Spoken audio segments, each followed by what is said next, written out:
नमो तस्सा भगवतो अरहतो। नमो बुद्धाय। मैं आरपी सिंह आप सभी का हार्दिक स्वागत करता हूं हमारे विशेष कार्यक्रम धम्मदीप में।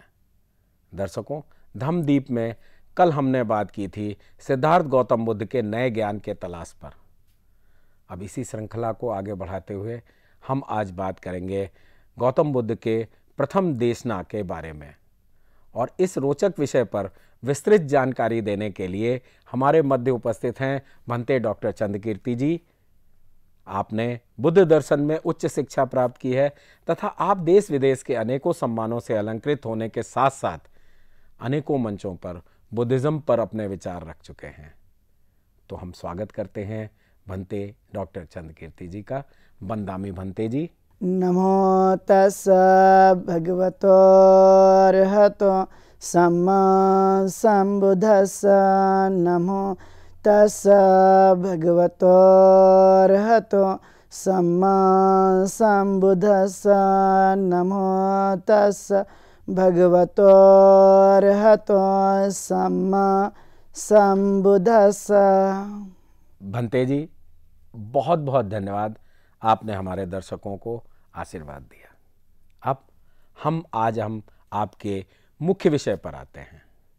कृपया आज हमें और हमारे दर्शकों को बताएं बुद्ध की प्रथम देशना के बारे में और उस पर विस्तृत जानकारी दें। बहुत बहुत धन्यवाद आरपी सिंह जी। आज हम लोग इस धम्मदीप कार्यक्रम में विस्तार से चर्चा करेंगे तथागत गौतम बुद्ध की प्रथम देशना के संबंध में। जैसे आप जानते हैं कि तथागत गौतम बुद्ध ने ज्ञान की प्राप्ति कर ली और जो उन्होंने ज्ञान खोजा था वह ज्ञान बहुत महत्वपूर्ण था और उस ज्ञान को उन्होंने मनुष्य के लिए केंद्र बिंदु बनाया। उनका कोशिश थी कि कम से कम वो मनुष्य संसार में कैसे दुख से निजात पा सकता है, कैसे वो अच्छा और श्रेष्ठ बन सकता है, इस पर उनका ज़्यादातर ध्यान था और इसलिए उन्होंने ये प्रयास करना शुरू कर दिया। उनके मन में काफ़ी शंकाएं उत्पन्न हो गई थी कि ये मैं ज्ञान बताऊँ या ना बताऊँ, मैं किसे इस ज्ञान को दूँ। ये काफ़ी कुछ उनके मन में संभ्रम चल रहा था। लेकिन उनके मन में यह बात उत्पन्न हुई कि नहीं, मुझे ये ज्ञान ज़रूर बताना चाहिए। यह मध्यम मार्ग का ज्ञान है, मनुष्य के कल्याण के लिए, सुख के लिए है। क्योंकि आप जानते हैं कि तथागत गौतम बुद्ध को कहा गया, उनके धम्मों को कहा गया आदि कल्याणं मध्य कल्याणं पर्युषानं कल्याणं, कि हे कल्याणकारी धर्म आप सब लोगों के लिए निश्चित तौर पर यह शुरुआती दौर पे और मध्य और अंततः भी कल्याणकारी है। इस कल्याणकारी धर्म को अपने जीवन काल में अंगीकार करना सबके लिए कल्याणकारी होगा। ये तथागत गौतम बुद्ध के मन में भावना उत्पन्न हुई और जब भावना बन जाती है तो उनको लगता है कि नहीं, मुझे इस ज्ञान को किसी न किसी को बताना चाहिए। उनके मन में करुणा, मैत्री, दया, प्रेम की अटूट भावनाएं वो हमें सबके लिए वह स्वाभाविक तौर पर देखने के बाद कि कहीं ना कहीं मुझे इस ज्ञान को सबके लिए बताना चाहिए, क्योंकि यह सबके लिए कल्याणकारी है। तो वह इस बात को सोचते हैं और सोचने के बाद उन्हें लगता है कि नहीं, मैंने सबसे पहले आलार कालाम को बताना चाहिए। जब उनके मन में ये बातें आई तो आलार कालाम, चूँकि उनकी मृत्यु हो चुकी थी, उनको बताना काफ़ी मुश्किल था, संभव ही नहीं था। इसलिए उन्होंने फिर अपना मन बदल दिया और मन बदलने के बाद में उनका ध्यान आता है उद्दक राम पुत्र की तरफ में। उन्हें लगता है कि मैंने ये ज्ञान उनको बताना चाहिए। तो पाया गया कि उद्दक राम पुत्र की भी मृत्यु हो चुकी है और वो मृत्यु होने के बाद वह कहीं भी सही जगह इस ज्ञान को बताया जाना चाहिए, क्योंकि उद्दक राम पुत्र को तो नहीं बताया जा सकेगा। इसलिए उनके मन में ख्याल आता है पांच उनके पुराने साथियों का, जो लगातार सत्य की खोज में निकले हुए थे और वो भी दुख मुक्ति का मार्ग खोज रहे थे। उन्हें बताने का ये भाव उनके मन में आता है। तो तथागत गौतम बुद्ध जब ये अपने मन में ही इस तरह का सोचते, चिंतन मनन करते हैं, उनका पूरी कोशिश थी कि मन को हम निर्मल कैसे बनाएं, मन को एकाग्र कैसे करें, ये चंचल मन को हम कैसे स्थिर कर सकते हैं। इस पर तथागत गौतम बुद्ध विशेष तौर पर ध्यान केंद्रित कर रहे थे। साथ ही साथ वह देखा जाए तो वह सोचते थे कि यह मनुष्य के लिए है, इसलिए तथागत का धम्म या तथागत के धम्म का केंद्र बिंदु यदि कोई चीज़ है तो वह है मनुष्य, आदमी को ही उन्होंने केंद्र बिंदु बनाया और उसी के आधार पर उन्होंने जीवन को शुरुआत कर दी। तो यह एक महत्वपूर्ण बात है। कहते हैं कि मैंने जो खोज कर निकाला ये निश्चित तौर पर हर एक आदमी के लिए कल्याणकारी होगा, ऐसा मैं खुद महसूस करता हूँ। मैंने जो सुख हासिल किया है, दुख मुक्ति का मार्ग मैंने खोज निकाला है, यह दुख मुक्ति का मार्ग हर एक व्यक्ति के लिए उतना ही असरकारक हो सकता है। ये बात स्वाभाविक तौर पे तथागत गौतम बुद्ध ने समझाने की कोशिश की। तो कहते कि मैंने दो अतियों के बीच का रास्ता अपनाया है। तो वह दो अति किसको मानते हैं? वो कहते हैं कि काम भोग का जीवन और काया क्लेश, ये दोनों ही यह स्वाभाविक तौर पर बड़ा कष्टदायक है, और दो मध्य का मार्ग मैंने अपनाया है। अर्थात इन काया क्लेश को और काम भोग को मैंने पूरी तरह से त्याग दिया है, और मैं चाहता हूँ कि जो मेरे शिष्य हैं, मेरे संघ के सदस्य हैं, और जो उपासक उपासिका है वो भी कम से कम त्याग सकते हैं। इस पर उन्होंने ज़्यादातर बातें बताने की कोशिश की। जब हम देखते हैं और आगे, तो उन्होंने दीक्षा देना प्रारंभ किया था कि जो भी उनके शिष्य बन जाते थे तो उनको दीक्षित करते थे, और दीक्षा देकर उन्हें वह धम्म मार्ग जीवन जीने के लिए प्रेरित करते थे। तो आप देखते हैं कि दो तरह की धम्म दीक्षा हुआ करती है। एक तो है भिक्खु भिक्खुनियों की, दूसरी है उपासक और उपासिकाओं की। तो जब हम देखते हैं कि भिक्खु भिक्खुनियों की, तो भिक्खुओं में प्रवज्जा ग्रहण करा, उपसंपदा ग्रहण करना। तो यह उपसंपदा ग्रहण करना और प्रवज्जा ग्रहण करना, प्रवज्जा मतलब गृह त्याग करके वह सामनेर बन जाता है, और उपसंपदा गृह त्याग करके वह भिक्खु बन जाता है। और उनके दोनों के नियम भी बड़े महत्वपूर्ण हैं। सामनेर के लिए 10 सील होते हैं और भिक्खु के लिए 227 विनय होते। वैसे ही सामनेरी और भिक्खुनियाँ, तो सामनेरी के लिए 10 सील और भिक्खुनियों के लिए 311 सील होते हैं। वैसे ही उपासकों के लिए भी सील है, लेकिन भिक्खु भिक्खुनियों के लिए वह अनिवार्य है। लेकिन उपासक उपासिकाओं के लिए यदि उन्हें लगता है कि ये मानना चाहिए तो ज़रूर मान सकते, उन्हें लगता है कि नहीं मान सकते तो वह उतना ज़रूरी नहीं, लेकिन जो उपासक उपासिका बन जाते तो उन्हें मानना ही होता है। तो इस तरह से यह तथागत गौतम बुद्ध ने अपने धम्म की शुरुआत कर दी, बताना शुरू कर दिया। चाहे वह उपासक उपासिका हो, चाहे भिक्खु भिक्खुनियाँ हो, वो सब जब संघ में शामिल हो जाते थे तो उन्हें दीक्षा लेना होता था। तथागत ने कहा कि मेरे इस धर्म में जो भी व्यक्ति इसका अनुसरण करता है वह निश्चित तौर पे मध्यम मार्ग की ही देशना अपनानी होती है। मध्य मार्ग जो बहुत ही उच्च कोटि का है, मनुष्य के हित और कल्याण के लिए है, उसे हम स्वाभाविक तौर पर अपना सकते। तो इस तरह से उन्होंने ज़्यादातर बहुत ही बड़ी गहराई से इस बात को बताने की कोशिश की। और जब हम देखते हैं कि कौन सी ऐसी बातें हैं, कौन सी ऐसे विचार हैं जो व्यक्ति के जीवन के लिए प्रभावी बनाएगा, तो उन्होंने फिर देखा कि नहीं, मुझे अपने 5 साथियों को ये देशना देनी चाहिए। प्रथम देशना उन्होंने सबसे पहले सारनाथ के इसी पतन में दी। क्योंकि आप जानते हैं तथागत गौतम बुद्ध ज्ञान प्राप्ति वो बोध गया में करते हैं, और सारनाथ के इसी पतन में 5 उनके परिराजक, जिनका नाम अश्वजीत, महानाम, वप्प, भद्दी और कौंडिन्य है, ये 5 को वह सबसे पहले देशना देना चाहते थे। उनके मन में ये भाव उत्पन्न हुआ और उन्होंने सारनाथ के तरफ चलने का कदम बढ़ाया। उन्हें लगता था कि मुझे अब उस ओर जाना चाहिए, वो वहाँ सारनाथ जाने के लिए निकल पड़े। और जब पता चला इस 5 परिराजक को कि सिद्धार्थ गौतम सम्यक संबुद्ध हमारी तरफ आ रहे, लेकिन उनको सिद्धार्थ गौतम अब बुद्ध हो गए हैं, अब उनको बिल्कुल भी यकीन नहीं था। उन्हें लगता था कि इन्होंने अति कष्ट का मार्ग त्याग दिया है, काम भोग के जीवन को उन्होंने स्वीकार कर लिया है, इसलिए उनको कोई ज्ञान की प्राप्ति नहीं हुई, ना वो कोई बुद्ध बने हैं।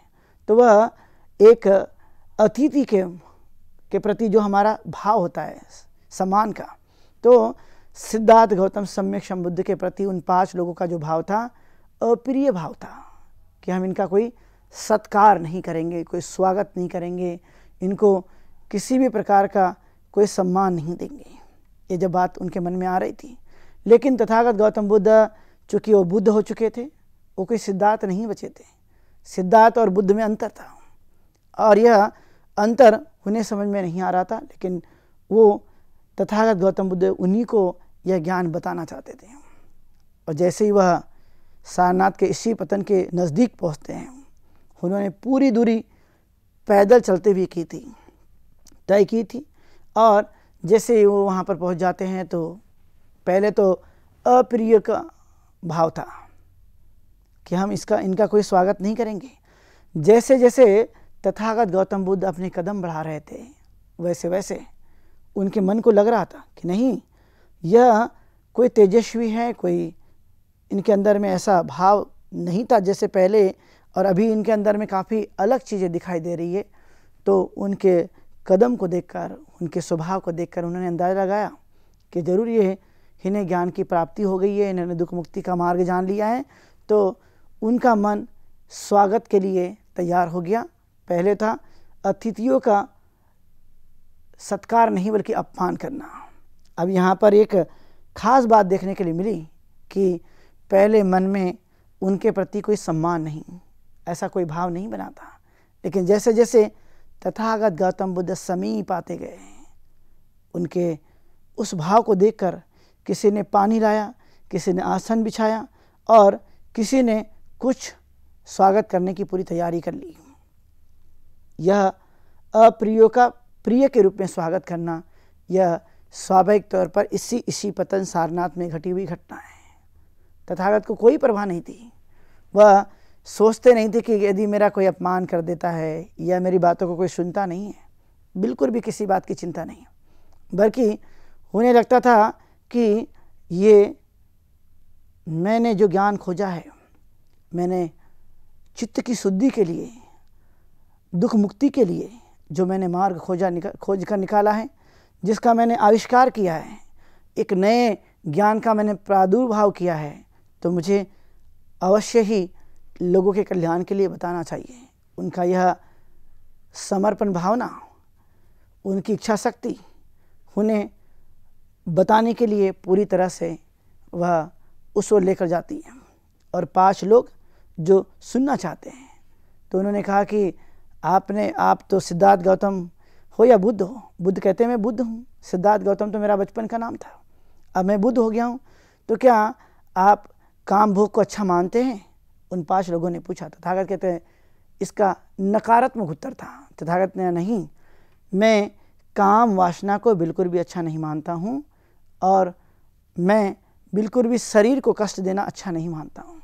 शारीरिक क्लेश उत्पन्न हो जाए ऐसा मैं कोई काम नहीं करता। तब जाकर के उन 5 लोगों को बड़ा बिलीव हो गया, विश्वास हो गया, और भी मजबूती के साथ, और उन्हें लगता था कि अब तो निश्चित तौर पे इन्हें ज्ञान की प्राप्ति हुई है।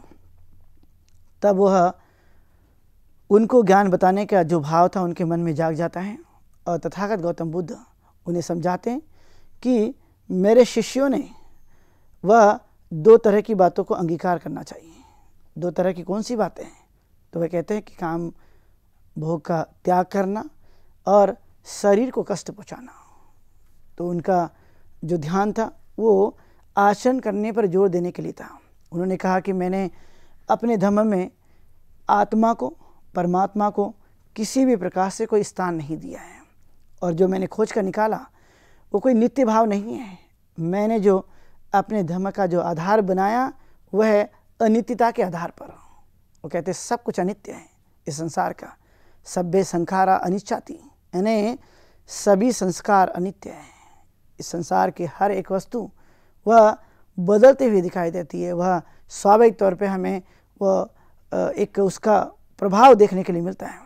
और इसीलिए हमें इस बात पर जोर देना, इस बातों को समझने की कोशिश करना कि स्वाभाविक तौर पर हम यह अपने मन के लिए वह भाव को बनाए रखने पर जोर देते रहेंगे तो कहते हैं कि नहीं, अनित्यता का भाव यह स्वाभाविक तौर पर हमें समझ में आता है। कोई नित्य नहीं है, संसार की चीज़ें सब अनित्य हैं।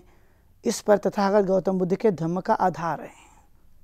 और वे कहते हैं कि मैंने इस सब को पालन करते हुए या न पालन करते हुए ये कौन कर सकता है? तो कहते हैं ये मनुष्य के अंदर में ही सब ये चीज़ें पाई जाती, इसलिए वही कर सकता है। और तब तथागत गौतम बुद्ध ने अपने धम्म की शुरुआत कर दी और उन्होंने कहा, भिक्खु मैंने ये मध्यम मार्ग खोज कर निकाला है। सारनाथ में उन्होंने बताया, जिसे हम पहली देशना कहते हैं, जिसे हम धम्म चक्र प्रवर्तन के नाम से जानते हैं, जो उनके धम्म चक्र प्रवर्तन सूत्र में उसका उल्लेख किया गया है। वो कहते हैं मैंने क्या बताया? तो वो कहते हैं मैंने संसार में अच्छे से रहने के लिए जो मन के अंदर में मोह है, लोभ है, द्वेष है, उसे त्यागने के लिए मैंने ज़्यादातर लोगों से बात की है या बताया है। तो आप सब भिक्खुओं को इस तरह से इस बातों को मानना चाहिए। तो 5 लोगों के उन्होंने निवेदन को स्वीकार किया कि धम्म बताए। तो तथागत ने बताना शुरू किया और बताते बताते उन्होंने अष्टांगिक मार्ग की भी देशना दी, यानी जिसे हम 4 आर्य सत्य कहते हैं। दुख, दुख का कारण, दुख निरोध और दुख निरोध का उपाय, जिसे हम अष्टांगिक मार्ग कहते हैं, मध्यम मार्ग कहते हैं। यानी दुख है, वो कहते हैं दुख, बिना कारण के कोई दुख उत्पन्न नहीं हो सकता। दुख है तो उसका कोई न कोई कारण है, और जब कारण है तो क्या उसको कोई रोका जा सकता है? तो कहते हैं हाँ, जरूर रोका जा सकता है, उसका निषेध किया जा सकता है। और वे कहते हैं कि निषेध करने का क्या उपाय है? तो वह मध्यम मार्ग की देशना देते कि मध्यम मार्ग ही कहीं ना कहीं हमारे दुख मुक्ति का उपाय हो सकता है। तो उन्होंने बताया सम्मा दिट्ठी, सम्मा संकल्पो, सम्मा वाचा, सम्मा कम्मंतो, सम्मा आजीवो, सम्मा वायामो, सम्मा सति, सम्मा समाधि। अर्थात 8 अंग है, सम्यक दृष्टि, सम्यक संकल्प, सम्यक वाणी, सम्यक कर्म, सम्यक आजीविका, सम्यक व्यायाम, सम्यक सति, सम्यक समाधि।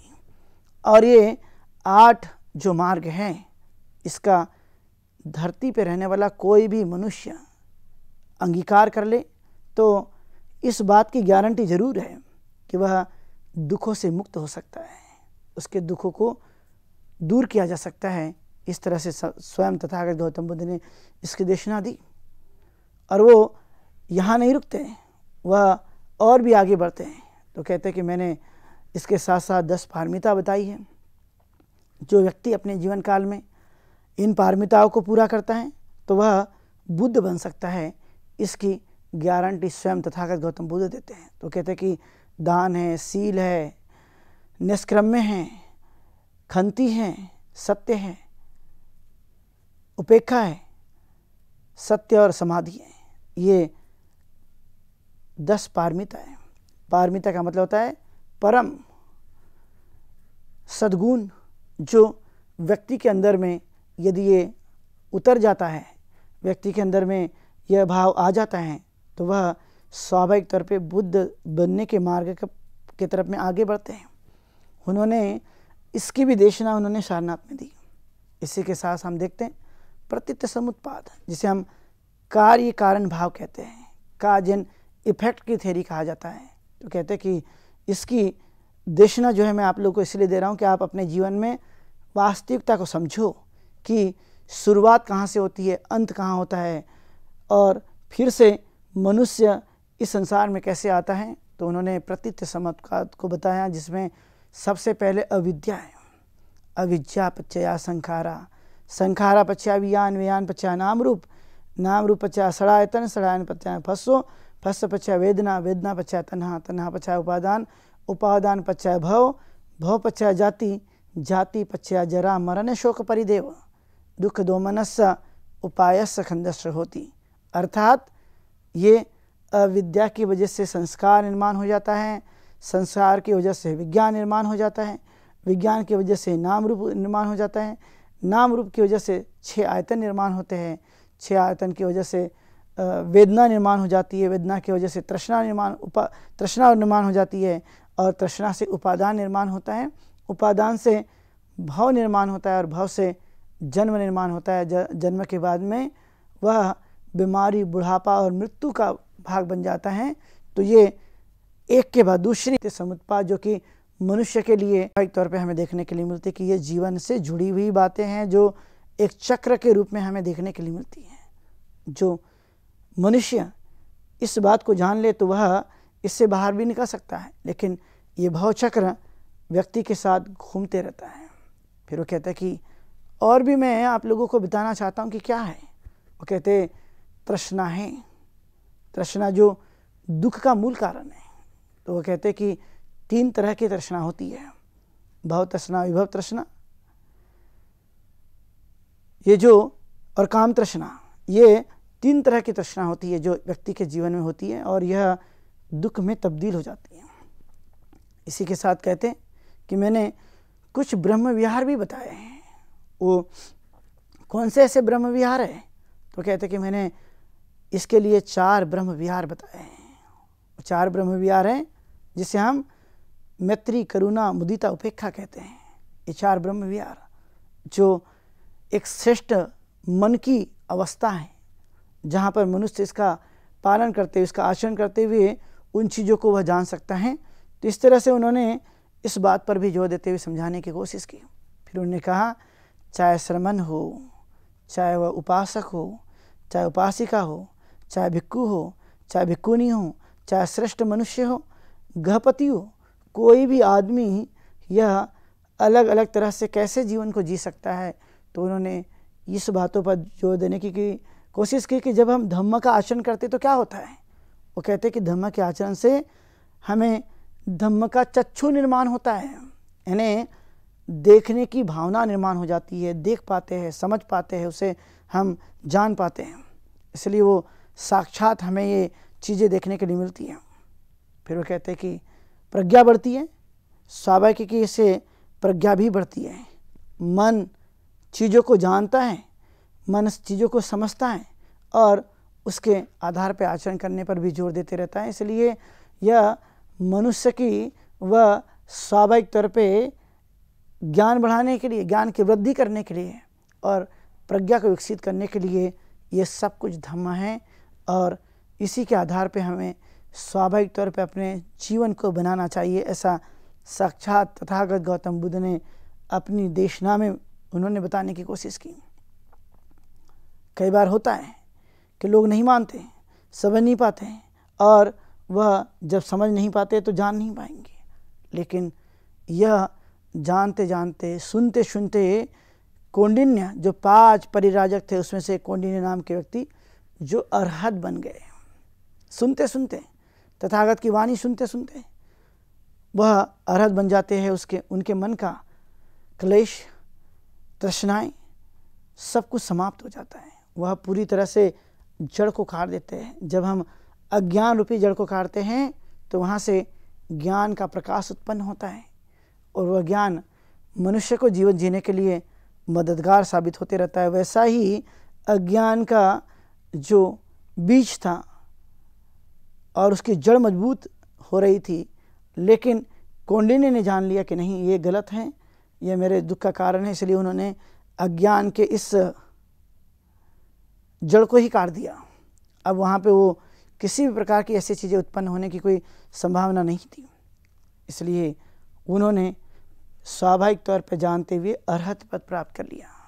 ये स्वाभाविक तौर पर देखा जाए तो मनुष्य का जीवन का एक श्रेष्ठ अवस्था है, गुणधर्म है, जिसकी वजह से वह अपने जीवन को जान पाता है। तो यह कोई साधारण नहीं है, यह कोई ऐसी वैसी नहीं है, यह एक बलशाली है, और उस बल के आधार पर मनुष्य अपने जीवन को बेहतर बना सकता है। इस तरह से उन्होंने पूरी असीम चीज़ों को ले लिया, और लेने के बाद वो कहते हैं कि ये कैसे प्रकाश दिखाता है, अंधकार को कैसे दूर करता है, मनुष्य के मन की ज्योत को कैसे जलाता है।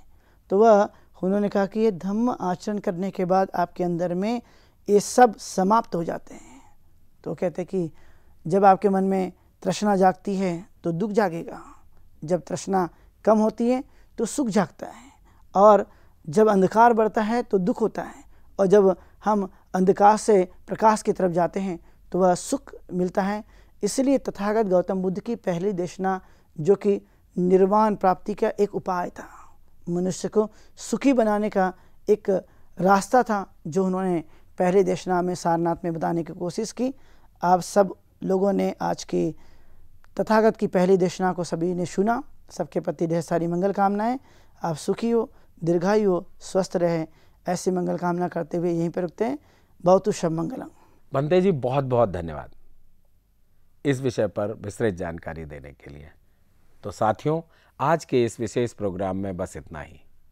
अब समय हो चुका है आज के प्रोग्राम के विश्राम होने का, लेकिन उसके पहले आपको बताते चलें कि आपके मन में भी जो प्रश्न हो, जो जिज्ञासाएं हों, वह आप इस प्रोग्राम पे पूछ सकते हैं।